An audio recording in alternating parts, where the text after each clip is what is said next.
நெஞ்சுக் கிருள்கடி தீபம் அடங்கா நெடும்பிறவி நஞ்சுக்கு நல்லமுதம் தமிழ நன்னூல் துறைகள் அஞ்சுக்கிலக்கியம் ஆரணசாரம் பரசமய பஞ்சுக்கனலின் பொறி பரகாலன் பனுவல்களே. திருமங்கையாழ்வார் இயற்றின பாசுரங்கள் நமக்கு அறிவின்மையை போக்கி சிறந்த ஞானத்தையும் பக்தியையும் வழங்கக்கூடியவை. அந்த பிரபந்தங்களுக்குள்ளே பெரிய திருமொழி என்கிற பிரபந்தத்தின் 8ஆம் பத்து முழுவதும், அதாவது 100 பாசுரங்களையும் திருமங்கையாழ்வார் திருக்கண்ணபுரம் என்கிற திவ்யதேசத்துக்காகவே சமர்ப்பித்தார். தொடர்ந்து 100 பாசுரங்களாலே இந்த பெருமானுடைய பெருமைகள், அவரிடத்தில் தனக்கு இருக்கக்கூடிய காதல், அவரை அடைய வேண்டும் என்கிற ஆசை, அது நிறைவேறாமல் போனபடியால் தனக்கு இருக்கக்கூடிய வருத்தம், பகவானை தரிசித்து விட்டபடியால் தனக்கு ஏற்பட்ட ஆனந்தம், அவன் தன்னை காட்டினபடியால் தனக்கு இருக்கக்கூடிய நன்றி உணர்வு, இதை போல எத்தனையோ பாவங்களை திருமங்கையாழ்வார் வெளிக்காட்டுகிறார். திருக்கண்ணபுரம்தான் திருமங்கையாழ்வாரை பாடுவித்த முக்கோட்டை என்று தெரிவிப்பார்கள். கேரளத்தில் முக்கோட்டை என்று ஒரு ஊர் உண்டாம். அந்த ஊரை பார்த்தாலே கவிஞர்களுக்கெல்லாம் தானாக கவிதைகள் பொங்கி எழுந்திருமாம். அப்படி அழகான இயற்கை சூழலை உடைய ஒரு ஊர். அதே போல திருமங்கையாழ்வார் வாயிலே பாசுரம் வரத் தொடங்க வேண்டுமென்றால் அது திருக்கண்ணபுரத்தை பார்த்தால்தான் பாடத் தொடங்குவாராம். திருமங்கையாழ்வாரை பாடுவித்த மூக்கோட்டை என்று இந்த திருக்கண்ணபுரத்தை பற்றி கொண்டாடி பேசுவார்கள். அப்படி ஆழ்வார் இந்த பெருமானை பற்றி 100 பாசுரங்கள் பாடினார். அதையெல்லாம் பகவான் இன்றும் அத்தியன உற்சவத்திலும் பல உற்சவங்களிலும் விடாமல் கேட்கிறார். இந்த ஊரில் அத்தியன உற்சவத்துக்கு ஒரு சிறப்புண்டு. 21 நாட்கள் எல்லா ஊர்களிலும் நடப்பது போல் இங்கும் திரு அத்தியன உற்சவம் நடக்கிறது.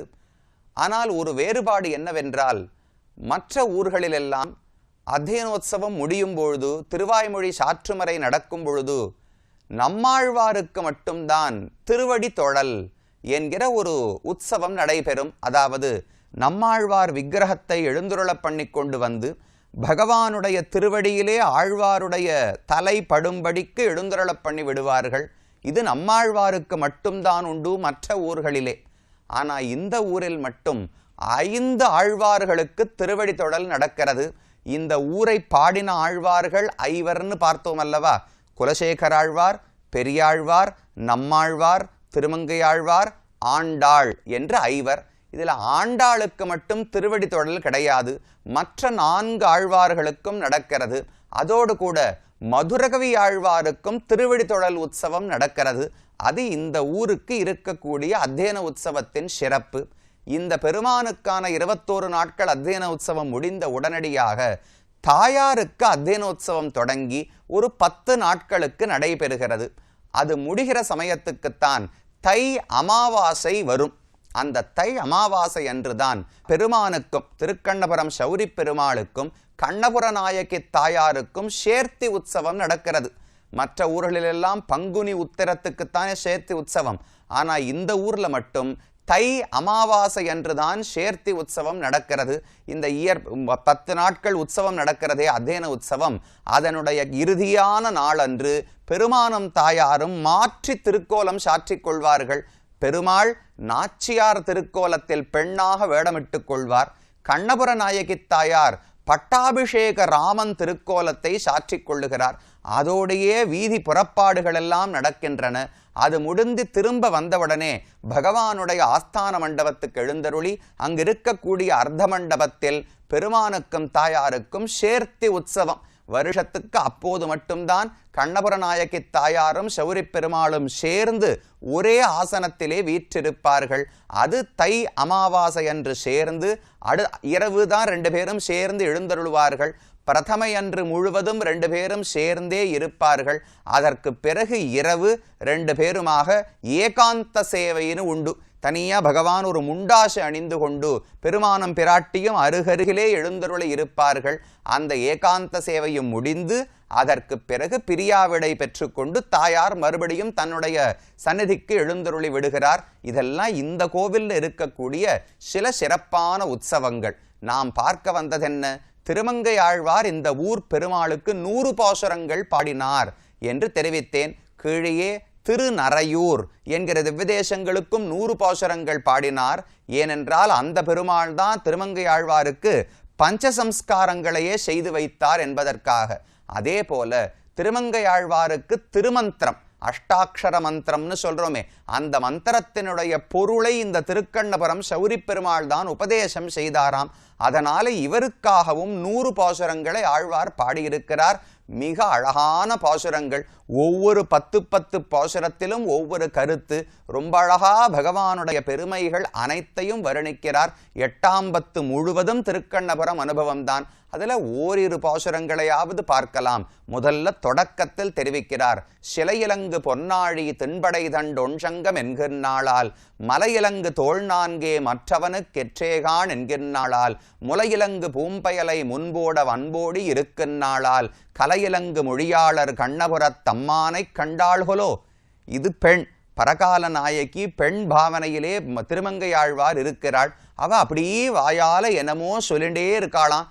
அவள் சொல்லக்கூடிய அடையாளங்களை வைத்து இந்த பெண் யாரை பார்த்து காதலித்திருக்கிறாள்னு தாயார் கண்டுபிடிக்க பார்க்கிறாள். சிலை, இலங்கு பொன்னாழி, திண்படை, தண்டு, ஒன் சங்கம் என்கின்றாளால், வரிசையா பஞ்சாயுதங்களுடைய பெயரையெல்லாம் இந்த பெண் சொல்லிக் கொண்டிருக்கிறாள். அதுக்கு மேல செருவரை முன் ஆசருத்த சிலையன்னோ கைத்தலத்தது என்கின்றாளால், விரோதிகள் லங்கையில எல்லா எதிரிகளையும் ராமன் அழித்தாரே, அந்த வில்லுதான் கையிலே பகவான் பிடித்து கொண்டிருக்கிறார் என்று தெரிவிக்கிறாளாம். தன் தாராய தண்டுளவ வண்டுழுத வரைமார்பன் என்கின்றாளால் என்று ஒவ்வொரு அவயவமா சௌரி பெருமாளை வருணித்து, இப்பேற்பட்டவன் இப்பேற்பட்டவன் இப்பேற்பட்டவன் என்று என்னுடைய மகள் சொல்லிக்கொண்டே இருக்கிறாள். கண்ணபுரத் தம்மானை கண்டாள்களோ, ஒருவேளை திருக்கண்ணபுரம் பெருமானை பார்த்துத்தான் இவளிப்படி காதல் கொண்டாளோ என்னமோ, என்ன தெரியவில்லையே என்று தாயார் பாடுகிறாள். நீர் வெய்ய விழுநதி வண்ணர் ஓ துள்ளு நீர் கண்ணபுரம் தொழுதாளிவள் கல்வியோ கைவளை கொள்வது தக்கதே என்று ஒரு அழகான பாசுரம். ஆழ்வாரிடத்திலே பராங்குஷர் பரகால நாயகி திருமங்கையாழ்வார் பெண் பாவனையிலே இருக்கிறார். அந்த பெண் கீழே மயக்கமாக கீழே கிடக்கிறாள். அவளிடத்திலிருந்து இருக்கிற அனைத்தையும் பகவான் அவளுடைய கை வளை முதற்கொண்டு அனைத்தையும் பறித்து விட்டாராம். ஏன்னா பகவானை விட்டு பிரிந்த துன்பத்தில் ஆழ்வாருக்கு வளையல் அணிந்து கொள்ள ஆசை இல்லை, ஒரு ஆடை அணிகலன்கள் நல்லா அணிந்து கொள்வதற்கு ஆசை இல்லை, ஒப்பனை அலங்காரம் செய்து கொள்வதற்கு ஆசை இல்லை. உடலில் இருந்த இயற்கையான நிறம் அவளுக்கு போய்விட்டது, சிரிப்பு போய்விட்டது, ஆனந்தம் எதுவும் இல்லை. இப்படி அந்த பெண் கிடக்கிறாள். அதனால தாயார் முறையிடுகிறாளாம், கைவளை கொள்வது தக்கதே, பெருமானே நீர் எப்பேற்பட்டவர்னு கேள்விப்பட்டிருக்கேன், தெள்ளியீர் நல்ல ஞானம் உமக்கு உண்டு, தேவர்க்கும் தேவர் நித்தியசூரிகளுக்கெல்லாம் தலைவர்னு கேள்விப்பட்டிருக்கேன், திருத்தக்கீர் ஸ்ரீயப்பதி திருமார்பிலேயே மகாலட்சுமியை கொண்டவர், அவருக்கு நிகரான பெருமை உடையவர்னு கேள்விப்பட்டிருக்கேன். இப்பேற்பட்டவராக நீர் இருந்து கொண்டு கைவளை கொள்வது தக்கதே, இந்த பெண்ணினுடைய கைவளையை கூட பறிக்கிறீரே, நீர் செய்வது சரிதானா? என் பெண் என்ன பெரிய தவறு செய்து விட்டாள்? துள்ளுநீர் கண்ணபுரம் தொழுதாள் இவள். ஒரு தடவை திருக்கண்ணபுரத்தை நோக்கி கையெடுத்து கைகூப்பினாள். அதற்காக இப்பேற்பட்ட வஞ்சனை செய்ய வேண்டுமா? என் பெண்ணை இப்படி பாதித்து துன்புறுத்த வேண்டுமா என்று தாயார் பாவனையிலே திருமங்கையாழ்வார் பாடுகிறார். இதை போல பல பாசுரங்கள். இந்த பெருமானையே நினைத்து உருகி உருகி திருமங்கையாழ்வாருக்கு திருக்கண்ணபுரம்னு சொன்னால் எங்கு நின்று கொண்டிருந்தாலும் தெரியுமா, நீணிலா முற்றத்து நின்றிவள் நோக்கினாள் காணுமோ கண்ணபுரமென்னு காட்டினாள் என்று ஆழ்வாருடைய ஒரு பாசுரம். இன்னைக்கு நீங்க திருநகரி, திருமங்கையாழ்வாருடைய அவதார ஸ்தலம் திருவாலி திருநகரின்னு இருக்கே, சீர்காழிக்கு அருகில், அங்க போனீர்கள் என்றால் ஆழ்வாருடைய சன்னிதானம் இருக்கும். அந்த சந்நிதிக்கு வெளியில வந்தீழ்னால் நீணிலா முற்றம் என்று ஒரு இடத்தை காண்பிப்பார்கள். அதாவது அது ஒரு உயர்ந்த ஒரு 2வது மாடி முதல் மாடி உயரத்தில் இருக்கும். அந்த இடத்துல ஒரு ஜன்னலாட்டம் இருக்குமாம். இந்த பெண்ணை அப்படி எல்லாரும் இருக்கிற இடத்துல விட்டா அவர்களோடு பேசி இவளுக்கு கஷ்டமா இருக்குங்கிறதுக்காக தனிமையிலே வைத்திருந்தார்கள். 2வது மாடிக்கு இந்த பெண்ணு ஏறி போய் அந்த ஜன்னல்ல இருந்து இப்படி ஊரையெல்லாம் சுத்தி பார்த்தாளாம். பார்த்த உடனே அதோ திருக்கண்ணபுரம் கண்ணுக்கு தெரியறது, உங்களுக்கெல்லாம் தெரியறதான்னு தன்னுடைய தோழிகளை பார்த்து கேட்டாளாம். நீணிலா முற்றத்து நின்று இவள் நோக்கினாள் காணுமோ கண்ணபுரம் என்று காட்டினாள். சீர்காழி திருநகரி எங்க இருக்கு, திருக்கண்ணபுரம் எங்க இருக்கு, அங்கிருந்து தெரியுமானால் ஆழ்வாருக்கு திருக்கண்ணபுரத்தை தவிர கண்ணுக்கு வேற எதுவுமே தெரிவது கிடையாது. அதனால் அதில் ஒன்றும் ஆச்சரியம் கிடையாது. நமக்குத்தானே வழியில் இருக்கிற என்னென்னமோ பொருள்கள் எல்லாம் தெரிய போகின்றன. ஆழ்வாருக்கு எங்கு இருந்து கொண்டு திருக்கண்ணபுரத்தை நோக்கி பார்த்தாலும் பகவான் சேவை சாதிக்கப் போகிறார். அப்படி நீணிலாமுற்றத்திலே நின்று இந்த பெருமானையே பார்த்துருப்பாராம். காணுமோ, நான் மட்டும் பார்த்து ஆனந்தப்பட்டால் போராது, அனைவரும் வாருங்கோள் திருக்கண்ணபுரத்தை காட்டுகிறேன்னு ஆழ்வார் தெரிவிப்பாராம்.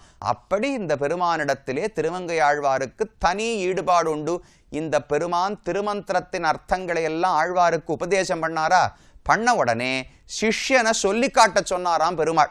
நான் இவ்வளவு நாள் உனக்கு பாடம் எடுத்தேனே, நீ திரும்ப சொல்லிக்காமி, என்ன கற்றுக்கொண்டா என்று சொல்லிக்காமின்னு ஆழ்வாரிடத்துல கேட்டார். உடனே ஆழ்வார் பாடுறார், மற்றொரு தெய்வம் உலகு என்று இருப்பாரோடு உற்றிலேன், உற்றதும் உன் அடியார்க்கு அடிமை, மற்றெல்லாம் பேசிலும் நின் திருவெட்டெழுத்தும் கற்றுனான் கண்ணபுரத்துறை அம்மானே. திருக்கண்ணபுரத்து பெருமாளே, உன்னுடைய திரு அஷ்டாட்சர மந்திரத்தில் பல விஷயங்கள் தெரிஞ்சுட்டேன். அதில் முக்கியமாக நான் தெரிஞ்சுட்டது என்ன தெரியுமா? உன் அடியார்க்கு அடிமை. உனக்கு அடிமைன்னு சொன்னால் மட்டும் போராது, உன்னுடைய அடியவர்களுக்கு நான் அடியவன் என்று புரிந்து கொண்டேன். இதுதான் திரு அஷ்டாட்சர மந்திரத்தினுடைய சாரமான பொருள் என்று தெரிந்து கொண்டேன் என்று திருமங்கை ஆழ்வார் திரும்ப சொன்னாராம். பகவானுக்கு ரொம்ப ஆனந்தம். ஓ, தேவல சிஷ்யன் அண்ணா புரிஞ்சுட்டு இருக்கான், எனக்கு தொண்டன்னு மட்டும் புரிந்து கொள்ளாமல் என் தொண்டர்களுக்கு தொண்டன்னு புரிந்து கொண்டானே என்று பகவானுக்கு ஆனந்தம். அதனால தான் இவருக்கு 100 பாசுரங்கள். எப்பவுமே பகவானுக்கு கொடுப்பதை விட ஆச்சாரியனுக்கு 2 மடங்கு சம்பாவனை கொடுக்கணும். அதனால தான் திருநறையூருக்கும் திருக்கண்ணபுரத்துக்கும் மட்டும் திருமங்கை ஆழ்வார் 100 பாசுரங்கள் பாடினார். திருவரங்கத்துக்கே 50 பாசுரங்கள் தான் பாடினார். இப்படி எத்தனையோ அழகான பாசுரங்கள். கடைசியில் ஒரு இடத்துல சொல்றார், நாட்டினாய் என்னை உனக்கு முன் தொண்டாக, மாட்டினேன் அத்தனையே கொண்டு என் வல்வினையை, பாட்டினால் உன்னை என் நெஞ்சத்திருந்தமை காட்டினாய் கண்ணபுரத்துறை அம்மானே. பகவானே, நான் என்ன செய்தேன்? என் முயற்சி இதில் ஒன்றுமே கிடையாது. முதலிலிருந்தே நீதான் முயற்சி செய்தாய். நாட்டினாய் என்னை உனக்கு முன் தொண்டாக. முதலில் பகவான் தான் நம்மை அவருக்கு தொண்டனாக ஆக்கி கொண்டார். நானா போய் பக்தனாக ஆனேன், நாம தொண்டர்களாக ஆனோமா? அவர் ஆக்கி கொண்டார். நம் முயற்சியால் இது ஒரு நாளும் நடந்திருக்காது. இப்பேற்பட்ட திருமங்கை ஆழ்வாரா இவரே ஆயிருப்பாரா? பகவானுடைய அனுகிரகத்துல தான் நான் தொண்டனாக ஆனேன். ஆன உடனே என்ன தெரியுமா பண்ணேன்?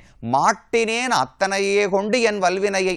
எப்ப பகவானுக்கு தொண்டனாக ஆகிவிட்டேனோ அந்த ஒரு காரணத்தினாலேயே என்னுடைய பாபங்கள் அனைத்தையும் நான் ஒழித்து கொண்டு விட்டேன்.